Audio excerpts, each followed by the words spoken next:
ఏదైతుందో దశాబ్ద కాలం పాటుపడ్డారు. ఇలా కాంగ్రెస్ వచ్చి ఏదో మేలు చేస్తా చెప్పి అనుకున్నామే, అది పక్కన పెట్టిండే. ఇలా తిరోగమన చర్యగా ఏదైతుందో తిరోగమనం పడుతుంది. మళ్ళీ తెలంగాణ రాష్ట్ర పునర్నిర్మాణం కావాలని చెప్పంటే కేసీఆర్ గారి యొక్క నాయకత్వం మాత్రమే తెలంగాణ రాష్ట్రాన్ని పునర్నిర్మాణం చేయగలుగుతా చెప్పంటుండే.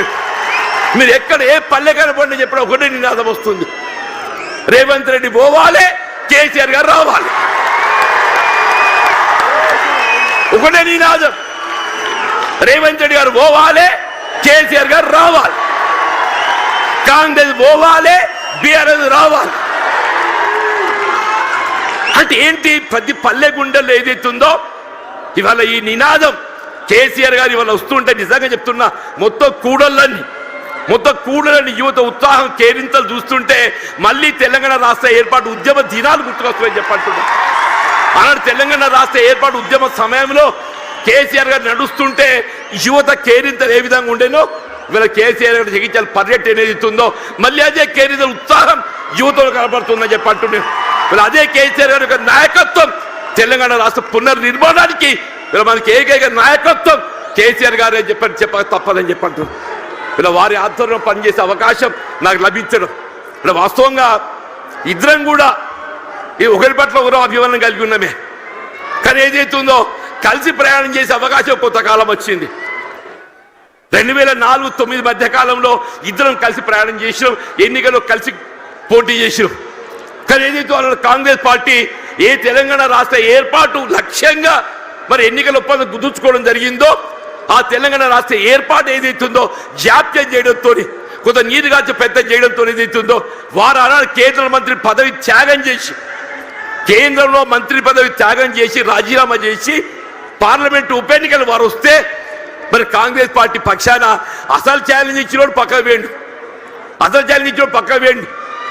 కేసీఆర్ గారిని ఎదుర్కోవాలంటే మామూలు విషయం కాదు, కేసీఆర్ ఎదుర్కోవడం మామూలు విషయం కాదు అంటూ నేను అన్నాడు. ఏదైతే ఇదే కాంగ్రెస్ పార్టీ నన్ను దొరకబట్టి ఆయన ముందు నిలబెట్టిందా, నన్ను దొరకబెట్టి వారి ముందు నిలబెట్టిందని చెప్పంటున్నా. ఇక నేను ఏం చెప్పాలి, నా కోసం ఏం చెప్పాలని చెప్పంటూ నేను అంటే నిజంగానే వారిని అడ్డుకోవడం సాధ్యమేనానే? వారికి ఎందుకు ఒక లక్ష్యం ఉంది, తెలంగాణ రాష్ట్ర ఏర్పాటు లక్ష్యం ఉందని చెప్పంటున్నా. ఆ లక్ష్యాన్ని అడ్డుకోవడం సాధ్యమేనని చెప్పంటున్నాను. అది ఎవరితో సాధ్యం కాదు.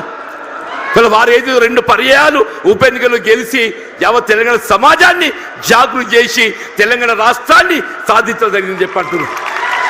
మరి అటువంటి కమిషనర్ గల కార్యకర్తను నేను, అటువంటి కమిషనర్ గల కార్యకర్తను యావత్ తెలంగాణ రాష్ట్రం ఆశ్చర్యం, ఇదేంటి జీవన్ రెడ్డి మరి ఏం చేయాలని ఆయన 20 మాసాలు ఏదైతే నా ఉసురు పోసుకుంటారు మీరు, 20 మాసాలు ఉసురు పోసుకున్నారని చెప్పంటున్నా.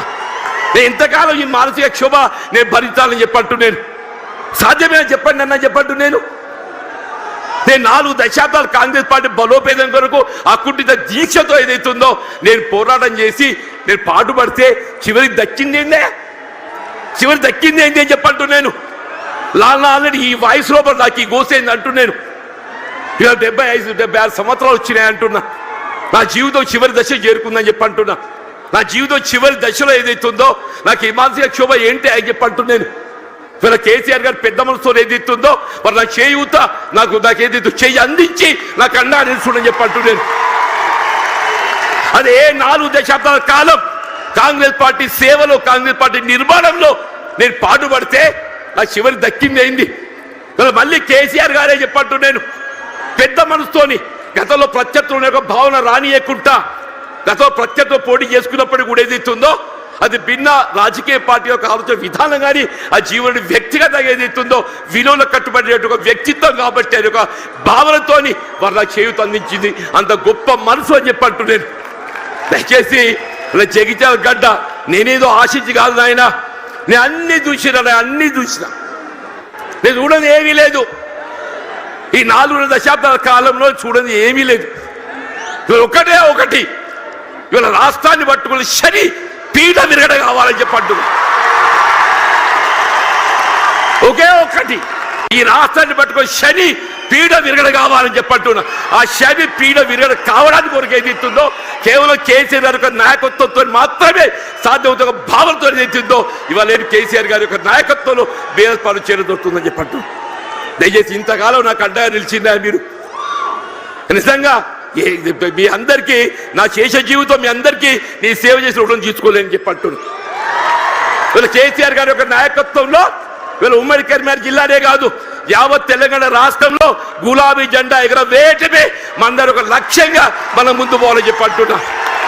రాబోయే కాలం 119 స్థానాలు ఉంటాయి, ఎన్ని ఉంటాయో తెలియదు, కానీ ఎన్ని స్థానాలు ఉన్నా ఆ ఉమ్మడి రాష్ట్రంలో కాంగ్రెస్ పరిస్థితి ఏ విధంగా మారిందో రేపు రాబోయే శాతం ఎన్నికల్లో మీకు 94 ఉప ఎన్నికల్లో కాంగ్రెస్ పార్టీ పరిస్థితి కంటే ఇక దీనంగా